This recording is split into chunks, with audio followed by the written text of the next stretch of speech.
হেই viewers, হঠাৎ করে আমরা প্ল্যান করেছিলাম যে গাইবান্ধা জেলার শ্রী শ্রী রাধা গোবিন্দ কালী মন্দিরে ঘুরতে যাব, যেটা অবস্থিত গাইবান্ধা জেলার পলাশবাড়ী উপজেলার মধ্য রামচন্দ্রপুর বৃন্দাবনপাড়া গ্রামে। তাই আমরা সেই মন্দিরের উদ্দেশ্যে রংপুরের মডার্ন মোড় থেকে বাসে করে রওনা দিলাম।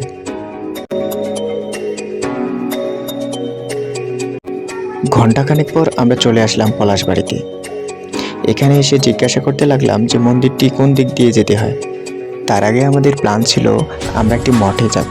সেই মঠটি কোথায় সেটাও ঠিক রকম জানা নেই, তবু আমরা খোঁজ করে চললাম অটোওয়ালাকে বলে।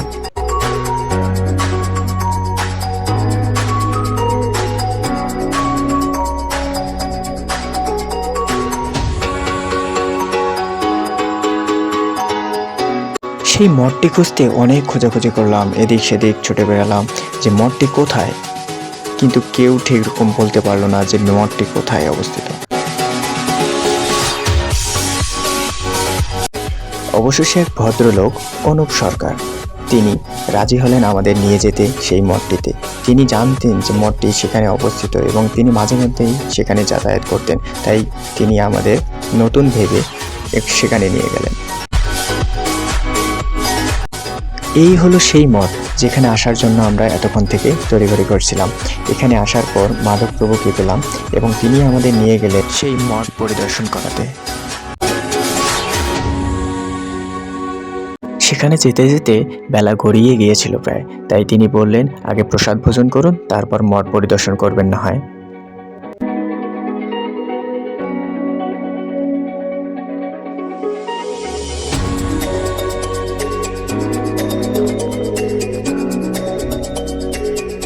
প্রসাদ ভোজন করে আমরা চলে আসলাম শ্রী শ্রী রাধা গিরিধারী গৌরীয় মঠ ও অনাথ আশ্রমে।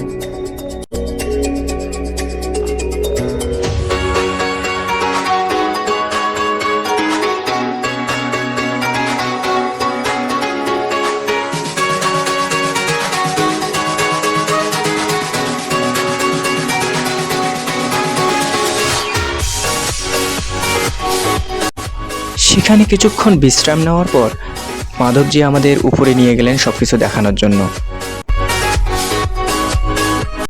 সেখানে তারা কি করেই না করেই সবকিছু বলতেছিলেন এবং আমরাও তা আগ্রহ সহিত জানতে চাইছিলাম।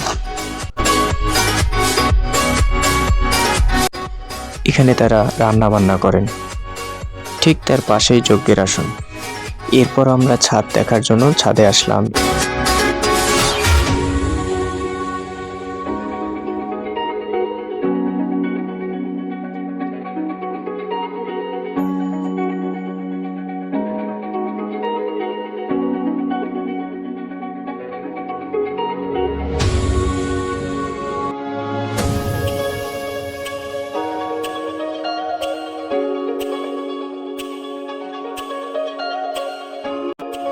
অবশেষে আমরা সেই মঠ থেকে বের হয়ে রওনা দিলাম আমাদের প্রধান গন্তব্যে, সেই মন্দিরে। কম্পুর চৌপতি থেকে প্রায় 2 কিলোমিটার পথ, তাই আমরা সেখানে একটা অটোয় করে রওনা দিলাম।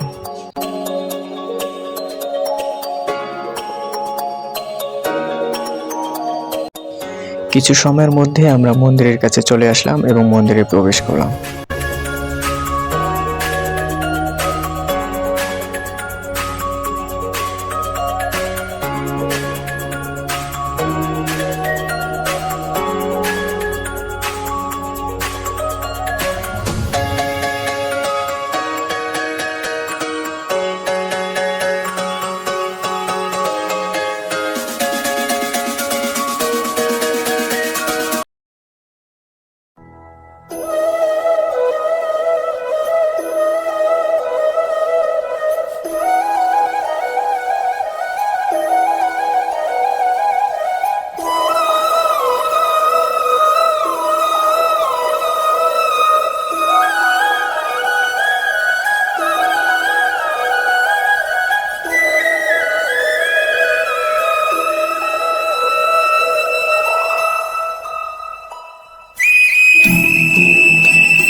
মন্দিরের পরিবেশটা দিনের বেলা যতটা না সুন্দর লাগে তার থেকেও বেশি সুন্দর লাগে রাতের বেলার সেই দৃশ্য।